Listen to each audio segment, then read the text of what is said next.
What's going on, everybody? This is Brian Mazik, aka Franchise Play.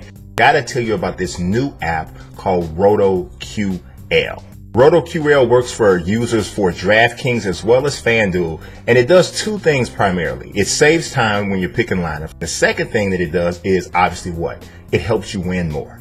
RotoQL is designed to give you the same types of tools that the pros, that the hardcore daily fantasy sports players use to get success. You can get in on RotoQL with a three-day free trial by going to the link right here at the bottom of the screen. RotoQL.com/YouTube. Also, take a look in the description. You need to just click on it as well as some additional information. So let's go ahead and jump into the video.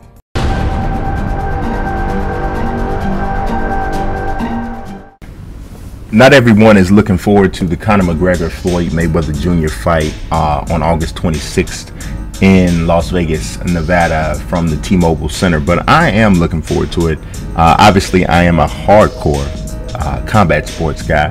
I've been covering boxing and MMA for over 7 years with Bleacher Report and Forbes. I've been a fan of the two sports. Well, for MMA, I've been a fan for about 20 years or so. And boxing, I still remember the first fight I ever saw live. It was in 1981, I believe it was 1980. Marvin Hagler against John the Beast Mugabe. So I've been here for a minute in regards to combat sports. So you could call me a purist. And many purists are not happy with this fight. But I'm going to tell you something. The haters are actually helping the promotion of the fight, because this fight is not about the hardcore boxing fan or the hardcore MMA fan. Obviously, a lot of those people from those communities are going to tune in to watch this fight, but it's not really about them. This fight is about the casual combat sports fan. This fight is about the people who tune in to watch only the largest of large sporting events. And believe it or not, that is millions and millions of people. This is like the Super Bowl crowd. You know how someone throws a Super Bowl party and you go to it and you can tell that maybe 75% of the people there, this is probably the only football game they've seen from beginning to end the entire season. That's what kind of crowd this fight is for. Now, that may sound like something that a purist wouldn't be interested in, but along with being a combat sport purist, what I also am is I am a person that is into entertainment, and I don't have a problem putting things where they belong. This fight doesn't belong in the same category as Gennady Golovkin, Canelo Alvarez. While it will draw more people, and I am probably going to have just as much fun watching it, it doesn't belong in that category. That's a serious boxing match between two very relevant current boxers, and it could very well determine who is the second, or you could say arguably the first best, the top pound for pound fighter in the world. McGregor Mayweather is different. It's just totally different. It's a category all its own. So you got people like Oscar De La Hoya, you got other people, Bob Arum, and these different guys that are saying bad things about the fight almost whenever they get an opportunity. And you must understand the motivation behind some of these negative comments. I don't agree with a lot of things that Dana White says, but one thing I do have to agree with him on is he basically called De La Hoya out and said, man, you're just being hypocritical. He put up a video showing De La Hoya suggesting that McGregor fight Canelo Alvarez. So he had put in his bid already to have McGregor take on his fight. So now McGregor's not taking on his fighter. McGregor's fighting Mayweather.